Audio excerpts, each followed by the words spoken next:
नमस्कार, कड़क बात में आपका स्वागत है। और जब से इजराइल ने कतर पर हमला किया है तब से मुस्लिम देशों में खलबली मची हुई है। और कतर की राजधानी दोहा में रविवार को 50 मुस्लिम देशों के बीच एक शिखर वार्ता भी मीटिंग हुई है, जिसमें इजराइल के खिलाफ लड़ाई छेड़ने का, जंग छेड़ने का ऐलान किया गया। ये कहा गया है कि अगर कतर पे हमला हुआ है तो कतर अकेला नहीं है, कतर के साथ जितने मुस्लिम देश हैं वो सारे देश हैं। लेकिन इन बातों से बेपरवाह इजराइल अपना जो से करना वो किए जा रहा है। गाज़ा पर लगातार उसका हमला जारी है और जो उसने लेटेस्ट धमकी दी वहाँ पर गाज़ा सिटी को खाली करने की, उसका असर भी हुआ है। अभी ताज़ा जो खबरों के मुताबिक जो वहाँ से बातें आ रही हैं संजय जी, वहाँ से इस बार पहले तो लोग नहीं निकल रहे थे, लेकिन जिस तरह से इजराइल ताबड़तोड़ हमला कर रहा है और अब उसने कहा है कि अब ज़मीनी वो हमला भी करेगा, जिससे ऑब्वियसली नुकसान ज़्यादा होने वाला है। तो वहाँ से लोगों का जो निकलना है, 20,000 के करीब लोग वहाँ से निकले हैं। वो लग रहा है कि जो गाज़ा को खाली कराने का जो इजराइल का है वो रुक नहीं रहा है। और दूसरी तरफ सारे मुस्लिम देश एक भी हो रहे हैं, मीटिंग कर रहे हैं इजराइल के खिलाफ। इससे इजराइल पे कोई फ़र्क नहीं पड़ रहा है। नहीं, सही बात है। देखिए, इजराइल पर कोई फ़र्क पड़ता नहीं है, मुस्लिम देश चाहे जितना वो कर लें, क्योंकि उसको एक तो सबसे बड़ी बात यह है कि इजराइल को ये बात मालूम है कि मुस्लिम देश कितने ताकतवर हैं, कितने नहीं हैं। और हकीकत ये है कि जितने मुस्लिम देश आपस में मीटिंग कर रहे हैं वो इतने ताकतवर नहीं हैं। दूसरे इनमें से ज़्यादातर देशों को अमेरिका से सुरक्षा का अम्ब्रेला मिला हुआ है। उनके पास अपनी उतनी सुरक्षा भी नहीं है, ना उतनी सेना है। तो इजराइल इन सारी बातों को जानता है। हाँ, ये बात सही है कि मुस्लिम देश मीटिंग कर रहे हैं। ये एक प्रेशर टैक्टिक्स हो सकती है, ये प्रेशर टैक्टिक्स अमेरिका पे भी हो सकती है, दुनिया पे भी हो सकती है। लेकिन हम ये बार बार देख रहे हैं कि दुनिया बार बार कह रही है, यूरोपीय देश बार बार कह रहे हैं कि भाई अब गाज़ा में बंद करो, ये सब चीज़ें काफ़ी ज़्यादा हो गई। यूनाइटेड नेशंस ने भी आकर के कहा, लेकिन इजराइल के ऊपर कोई असर पड़ नहीं रहा है। अब इजराइल के ऊपर असर केवल एक ही सूरत में पड़ेगा जब अमेरिका का रुख ऐसा हो, और अमेरिका का रुख ऐसा होता हुआ दिख नहीं देखिए, तो अंडरस्टैंडिंग है, साफ दिख रहा है कि अमेरिका भी अब किसी तरह से कोई बोलता नहीं है। बीच में जिस तरह से डोनाल्ड ट्रंप लगातार धमकी दे रहे थे नेतन्याहू को और कह रहे थे कि सीज फायर करो गाज़ा में, लेकिन उसके लिए नेतन्याहू तैयार नहीं हुए। अब तो कोई स्टेटमेंट भी नहीं आता अमेरिका की तरफ से। और जो दिख रहा है, जो हालात दिख रहा है कि इजराइल ने जो अपना ऑब्जेक्टिव सेट किया है वो एक एक कर उसे पूरा कर रहा है, और उससे कोई फर्क नहीं पड़ता कि कोई देश क्या कर रहे हैं। देखिए कि पिछले अभी तक इजराइल हाल फिलहाल में 6 मुस्लिम देशों पर अटैक कर चुका है, जिसमें ईरान है, कतर है, यमन है, लेबनान है, और ये आखिरी में कतर को तो किया ही है। तो 6, और गाज़ा में तो फिलिस्तीन में तो लगातार कर ही रहा है वो। सीरिया में भी इसके पहले किया। तो इजराइल को जहां मर्जी हो रही है, या तो अपने पड़ोस के देशों में, या उठ करके कहीं से हज़ारों किलोमीटर दूर वहां भी जाकर के हमला कर रहा है। और वो जो चाहता है, उसका बहुत साफ कहना है इजराइल का। इजराइल ऐसा नहीं कि किसी देश से उसको कोई पर्सनल दुश्मनी है, लेकिन उसने साफ साफ कह दिया है कि जो देश अगर हमास के लोगों को छुपाएंगे उसको छोड़ेगा नहीं। तो इसमें सवाल ये भी उठता है कि जो हमास के जो लीडर हैं, कई सालों से बाहर रह रहे हैं, जिसमें कतर रह रहे थे, उसको शरण दे रखा था, टर्की में भी हैं। तो क्या ऐसा आपको लगता है कि अब एक टर्की जो कि इस तरह की बातें निकलते हुए आ रही हैं कि टर्की भी लगातार इजराइल को धमकी दे रहा है और हमास के नेता वहाँ भी छुपे हुए हैं, तो क्या इजराइल जब कतर पर हमला किया है तो क्या इसकी क्या गारंटी है कि वो तुर्की पर हमला नहीं करेगा? देखिए, तुर्की एक एकदम अलग किस्म की चीज़ है। नेटो है, नेटो का पार्ट भी है, नंबर 1 चीज। दूसरा, वो एक ऐसा देश है जो अगर आप हथियार बनाने की बात करेंगे, फाइटर जेट बनाने की बात करेंगे, या अपनी सुरक्षा की बात करेंगे, शायद यूरोपीय देशों में सबसे मजबूत सुरक्षा सेना से या सारी चीज़ें उसके पास अपनी हैं। तो तुर्की पर तो देखिए, इजराइल भी ये सारी चीज़ें करता है, बहुत कैलकुलेट करके करता है, कहाँ उसको कितना सामना करना पड़ेगा, कहाँ कितना विरोध होगा, कहाँ कितना बल मजबूत है।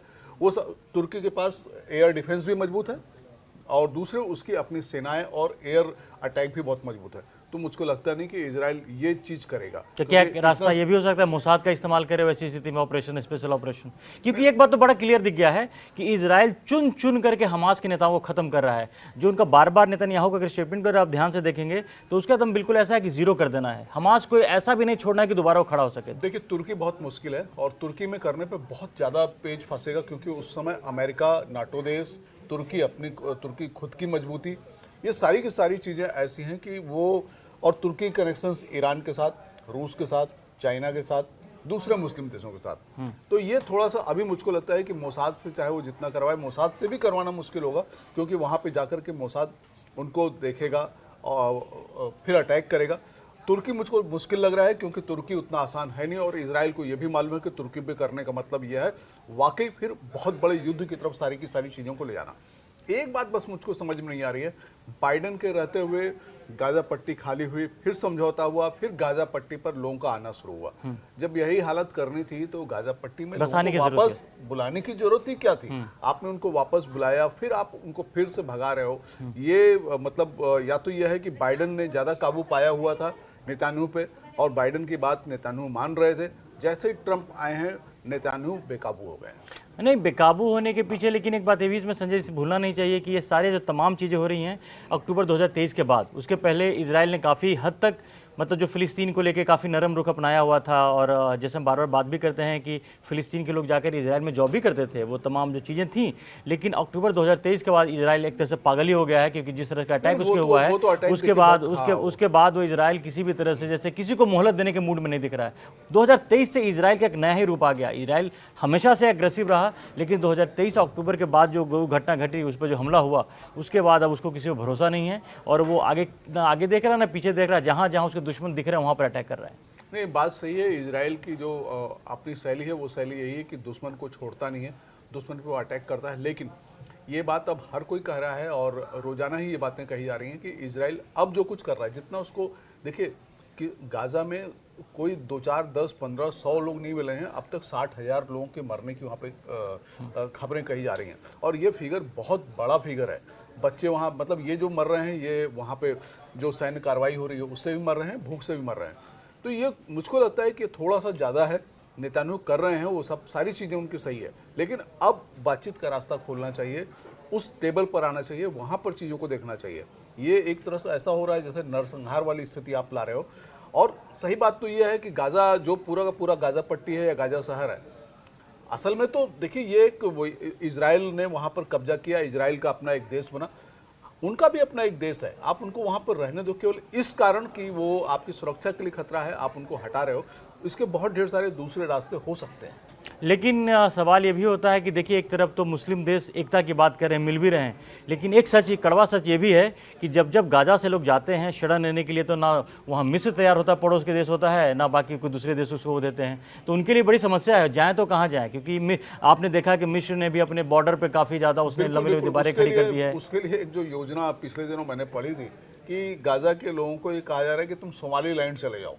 सोमालीलैंड ऐसे भी वहाँ से लगा हुआ है, थोड़ी सी दूर है, लेकिन सोमालीलैंड बहुत ही खराब ऑप्शन है। वहाँ तो बहुत ही स्थिति खराब है, बहुत ही खराब ऑप्शन है। और सोमाली वहाँ पर अराजकता की स्थिति है, वहाँ पर लूटमार हमेशा होती है, कोई ऐसा कानून का राज नहीं है। तो वहाँ वो जाने को गाजा वाले तैयार भी नहीं है। हकीकत ये भी है। और दूसरे सोमाली भी कह रहा है हम क्यों लें, हम भी नहीं लेंगे। तो कहाँ जाएं आखिर? तो मेन बात ये है कि कहाँ जाएं। आप ऐसे किसी को भगा नहीं सकते हो, आप उनके देश से उनको निकाल रहे हो, तो आप एक व्यवस्था भी करो उनकी। और दूसरी ये बात, यही सवाल मेरा भी था कि जो 50 मुस्लिम देश बैठ के अगर वहाँ पे बातें कर रहे हैं और वहाँ से लोग छोड़ के जा रहे हैं, जैसे लेटेस्ट आया कि 20,000 लोगों ने वहाँ पे छोड़ा है, तो कहाँ जाएंगे? तो यानी कि इस बारे में भी जो मुस्लिम देश हैं आपस उनको भी इस बात पे कोई ना कोई व्यवस्था निकालनी चाहिए, क्योंकि कई सारे जो मुस्लिम देश हैं उसके आसपास ही हैं, फिलिस्तीन के आसपास ही हैं, उनको सोचना चाहिए, लेकिन उस पर कोई सोचने के लिए तैयार नहीं। तो फिर वही वाली बात हो गई, ये नूरा कुश्ती वाली बात हो गई कि आप एक तरफ बैठ करके एकता की बात भी करते हो। इसमें एक बात और भी है ना कि किसी देश को बचाना, किसी देश के लोगों को उनका मनोबल बढ़ाना या उनका साथ देना एक अलग चीज होती है।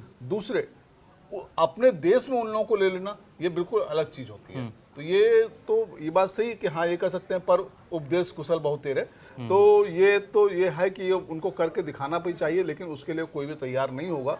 और दूसरी एक चीज और भी है, मुझको लगता है कि गाजा शहर जो है वो छोटा सा इलाका है, 10, 15, 20 किलोमीटर का इलाका है।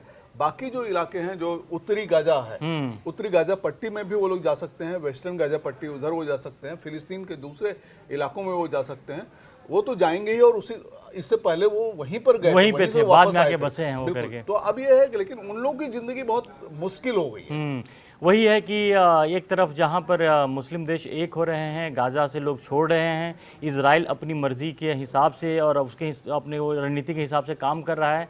इसमें तमाम सवाल वैसे ही हैं, लेकिन एक बात तो तय है कि जो गल्फ़ में है, गल्फ़ रीजन में लगातार स्थिति तनावपूर्ण बढ़ती होती जा रही है, क्योंकि जब ईरान और इजराइल के बीच युद्ध विराम हुआ तो लगा कि हालात सामान्य हो गए, लेकिन अब फिर से सारे मुस्लिम देश एक हो गए हैं और लगता है कि इसमें से कोई भी उकसावे की कार्रवाई करेगा तो इजराइल छोड़ेगा नहीं, और इजराइल के खिलाफ ये अगर देश अगर एक हो रहे हैं तो इजराइल पर भी हमला होगा। तो लग रहा है कि फिर धीरे धीरे जो इलाका है गल्फ़ का युद्ध की तरफ फिर से बहुत तेज़ी से बढ़ रहा है।